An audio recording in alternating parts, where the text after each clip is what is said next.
Okay, so are you ready to dive into some academic interviews? Always ready. All right, let's do it. So we're looking at specifically master's and PhD program interviews today. Sounds good. And we've got this super interesting podcast script as our source material.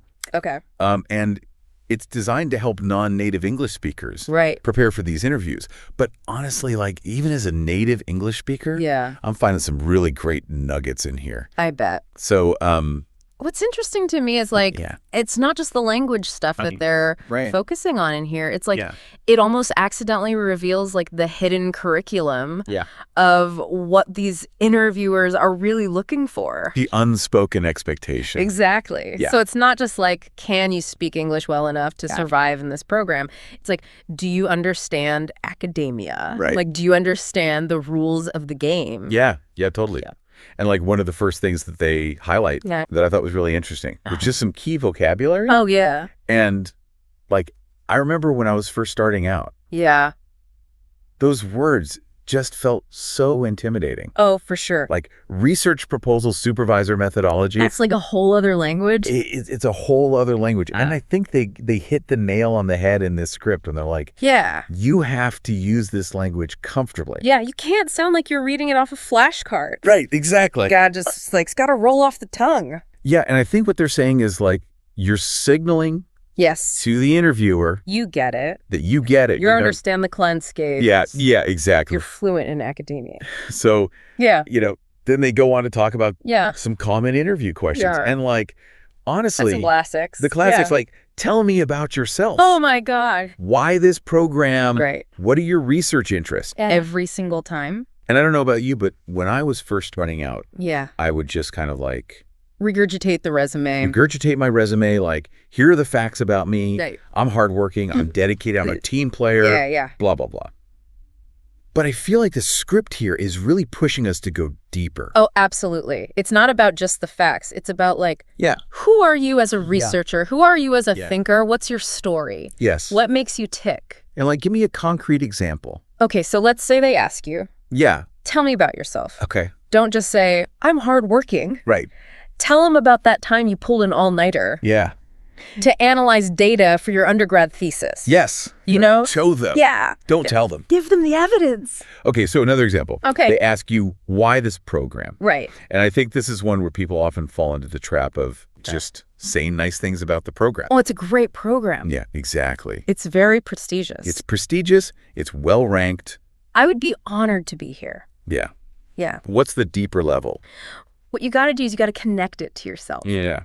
You got to connect it to your research interests. Okay. So let's say there's a faculty member in that program who does research on, I don't know, 18th century feminist poetry. Okay. And that's what you're passionate about. Right.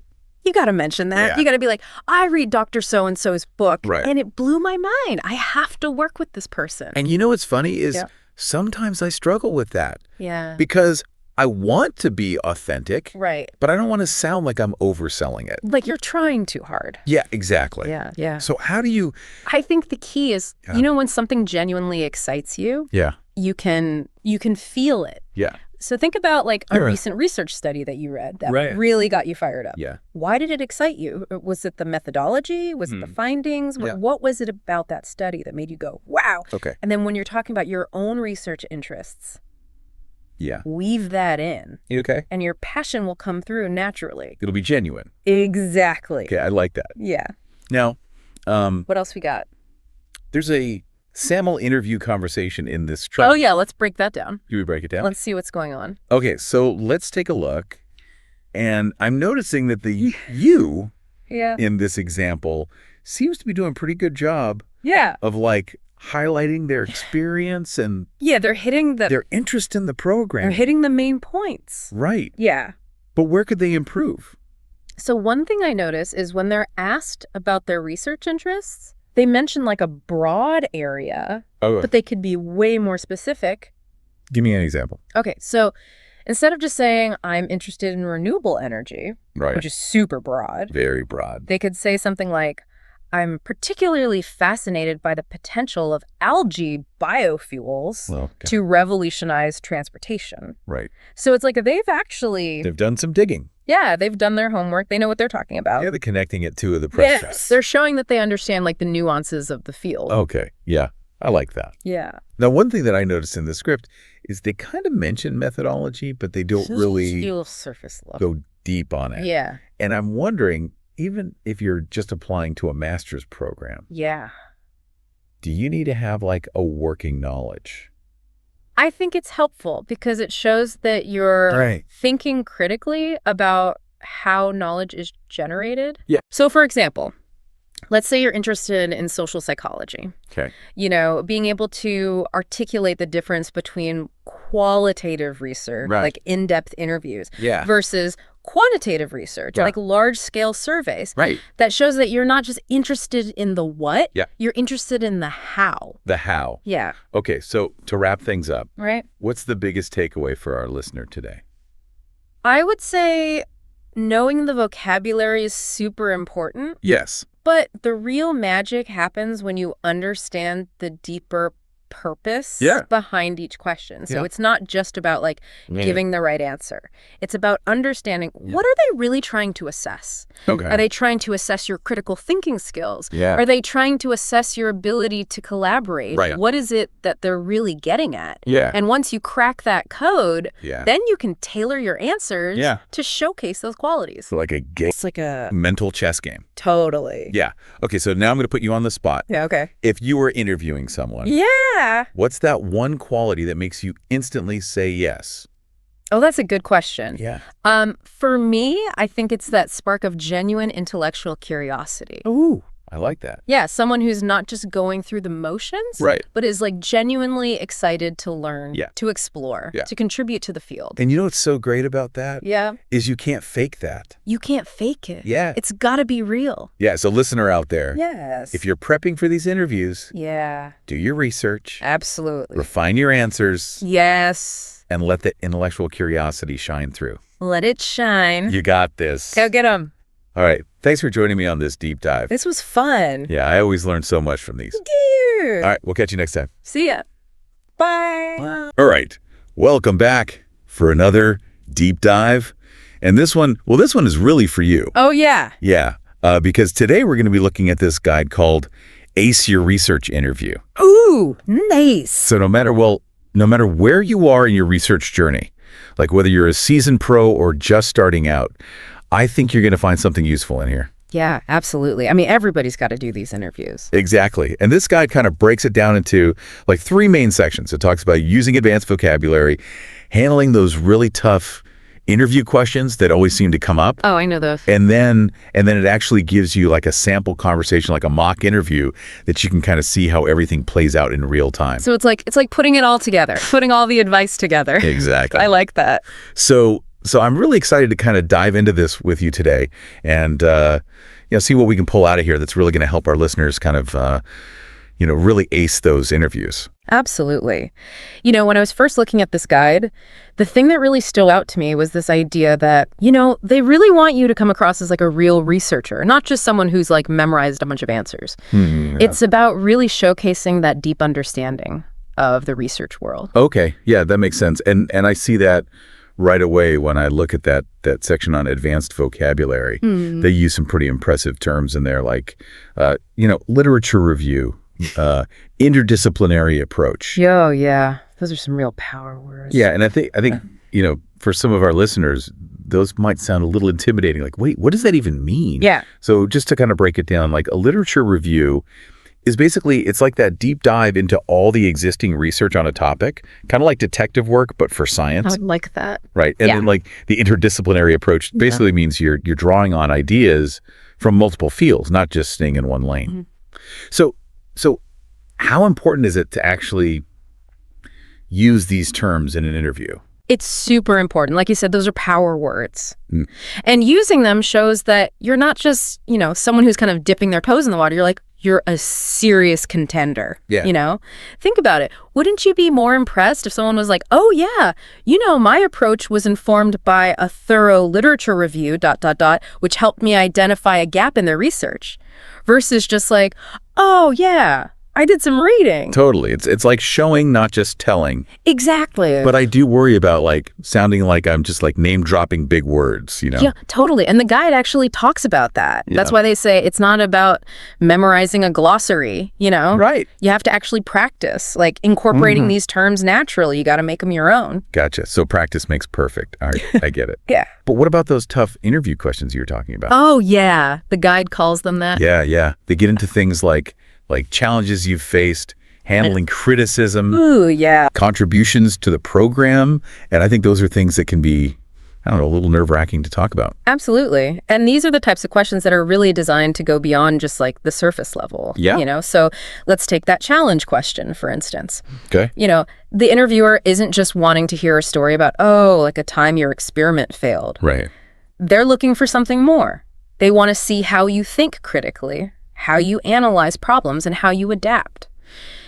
You know when things don't go exactly according to plan. So it's about showcasing your resilience, like your problem-solving skill. Exactly. It's about showing how you learn and grow from those setbacks. And that's something that's so valuable in any research environment. Okay. That makes a lot of sense. Now, the guide also gives a sample interview conversation. Yeah. Which I have to admit, when I first saw it, I was like, oh, this is a little too perfect. Yeah, it's like, can anybody actually talk like this? I know. But I do think there's some stuff we can pull out of here. So I'm actually going to play the role of the interviewee here and read a response straight from the guide. So bear with me. Okay, let's hear it. Okay. Certainly. In my undergraduate thesis, I explored topic using methodology. I identified a research gap in field and proposed solution. This experience strengthened my skills in skill. Okay. It feels a little, I don't know, textbook. Am I wrong? You know, it's interesting because it's like, on the one hand, yeah, it's kind of like, you know, straight out of a textbook. Yeah. But what I really like about it is how it subtly shows initiative. You know? Like, think about it. You're not just saying, I did this task. You're saying, I identified a research gap. Oh, yeah. I proposed a solution. You're using these really strong action verbs to kind of highlight your accomplishments. Yeah, that's true. It's not just saying I did this. It's like I proactively tackled this challenge and this is what I learned from it. Exactly. Okay. So there's definitely some good stuff in there. Oh, yeah, for sure. But obviously, like, you need to adapt this to your own experiences. Right. It has to sound authentically you. Absolutely. You can't just like parrot these responses. You got to make them your own. So I think to kind of wrap up what we've talked about today, we've talked about using that strong vocabulary, but using it naturally. Right. We've talked about showcasing resilience in the face of challenges and framing your experiences in a way that really demonstrates that initiative, that critical thinking. Yes. I think the biggest takeaway for me is that preparation is key. Practice is key. Absolutely. And as you're preparing, you know, I want you to think about this. Beyond all those technical skills we talked about, what are the personal qualities that make someone a truly great researcher? Ooh. And how are you going to demonstrate those in your interview? That's such a great question to consider. Yeah. And remember, you know, it's your passion, your genuine curiosity, your unique perspective. Those are just as valuable as all those technical skills. Couldn't agree more. So thanks for joining us on this deep dive. We wish you the very best of luck in your interviews. Go get them. We'll see you next time. Bye. All right. Welcome back, everybody, for another deep dive. Always exciting to be back. You know it. This time, we're taking a look at English for academic success, advanced level. And very useful stuff. Yeah. And it seems like a lot of you out there listening are probably getting ready for some pretty big interviews. Yeah, big interviews. So we thought, you know, PhD programs, master's programs, all that good stuff. We figured, let's give you some extra ammunition. And vocabulary. Yeah, to really knock them dead. Yeah. Out there. Absolutely. So, you know, this book really dives right into some key vocabulary. Like right off the bat, it's talking about stuff like empirical research. Yeah, empirical research. Conceptual framework. And these are things, I mean, these aren't just like words to throw around. No. These are important. Meat and potatoes. These are the foundations. Yeah, of how we talk about. How we think. Yeah, how we think and talk about academics. So, I mean, empirical research. Yes. Talking about. Well, it's all about evidence, right? Yeah. It's not just theory. It's show me the data. Yeah, it's like show me you actually went out and did the work. Exactly. You got your hands dirty. You did the observations, the experiments. Yeah, exactly. You've got the data to back it up. Yep. And then, so we got this, we understand what empirical research is, and then we have this idea of a conceptual framework. Right. And it feels like that's almost how we look at that data. It is. It's the lens through which you interpret all of that information. Okay. So you gather all this data. You need a way to make sense of it. Right. And the conceptual framework, that's your blueprint. It guides your whole research process. So it's like the foundation of the house before you start building. Precisely. Yeah. And, it helps you explain your findings in a clear, coherent way. Yeah. And this book, English for Academic Success, it doesn't just stop at definitions. No. It gives you it goes a step further. Yeah, it gives you some phrases you can use. Right off the bat, it says, It says, my research contributes to. Yeah. My research contributes to blank by addressing blank. Yes. By addressing this research gap. Yeah, this research gap. And I think that idea of a research gap. Oh, that's crucial. It's one of the hardest things for people to figure out, I think. It is, because you have to really understand what's already out there. It's like doing a puzzle, right? You got to see all the pieces that are already in place and then figure out what's missing. Right. What's that missing piece? Exactly. Mm-hmm. So, for example, if everyone's researching climate change and they're all focused on melting glaciers, right? Maybe you look at the impact on specific bird migrations. Right. That's interesting. There you go. That's a potential research gap. Yeah. Yeah, and that's what's going to make your research so valuable. Absolutely. Unique and valuable. Yeah. Another thing that this book talks about that I think is so important, it even gives you some wording and some tips on, is how to handle, the classic question of how would you handle a disagreement with your supervisor? Ooh, that's a tough one. Which is such a tough question. Yeah, it can be a bit intimidating. Because especially if you're going into a PhD program or a master's program, you're going to be working so closely. Very closely. For years. And you're going to have disagreements. You will. It's inevitable. It's going to happen. Yeah. And that's where, communication skills are so important. Yes. Being tactful, being respectful. The source suggests acknowledging the disagreement, but in a way that's not confrontational. Right. Maybe seeking clarification, help me understand your perspective. Yeah. That kind of thing. And trying to find common ground. Yeah. I love that. It's like you're not trying to win an argument. No, you're trying to collaborate. You're collaborating. Exactly. Yeah. You're showing that you can navigate those complex academic relationships. I remember in my first PhD interview, I was so nervous about the question, what unique perspective do you bring? Oh, yeah. What unique perspective do you bring to this research? That's always a tricky one, because you're like, well, I'm just me. Yeah, it's like, what do you mean? What do you mean unique? Yeah. But it's really about showcasing how your background, your experiences, even things that seem unrelated, can actually enrich the group's work. That's so true. So for me, I have a background in linguistics. Okay. Which you might think is completely separate from psychology. Right. But it actually helped me analyze qualitative data in a really different way. Oh, interesting. Yeah. It gave me a new perspective. Yeah, so it's almost like taking these different, parts of yourself and saying, well, I know that this part of me doesn't seem to fit, but actually it really does. Exactly. Connect those unexpected dots. Yeah. One other thing I wanted to mention, this book, it talks about researching potential funding opportunities. Yes. Which at first I was like, whoa, hold on, really? This early on? I know, right? It seems like a lot. But I think it's such... But it's brilliant. It's so smart. It is, because it shows that you're already thinking ahead. Yeah. You're proactive. You're resourceful. You're not just waiting for someone to hand you a project. Yeah. You're saying, I want to be a part of this. I'm ready to contribute. Yeah, and that's so attractive to a potential advisor or a research group. Absolutely. You'd be like, this person's already thinking like a researcher. They're already invested. They're invested. Yeah, yeah. And this book wraps up. I mean, the last sample interview question it gives is all about time management. Time management, which, let's be honest, is crucial in any academic program. Especially a PhD or a master's, I mean. Oh, absolutely. Yeah. You're juggling so many things. Research, teaching, classes, your own personal life. It's a lot. It's a lot. So being able to manage your time effectively is essential. And, the book talks about structured planning and prioritization. Right, having a system in place. But honestly, I think this is such a personal thing. It is. It really is. What works for one person might not work for another. Yeah. So don't be afraid to experiment. Yeah. Find what works for you. There's the Pomodoro technique, time blocking, Oh, yeah. All that good stuff. There's apps designed specifically for students. Oh, so many resources. Find what clicks for you and stick with it.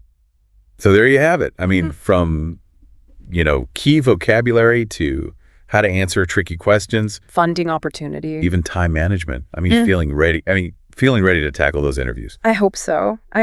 But, beyond all these practical tips, I want to leave you with a question. Oh, good. What personal qualities or experiences do you think would make you stand out? What makes you, you? That's such a good question. Really dig deep on that one, folks. Absolutely. That's your homework. Yeah, that's your homework. Think about that one. And until next time, keep on diving deep. Keep diving.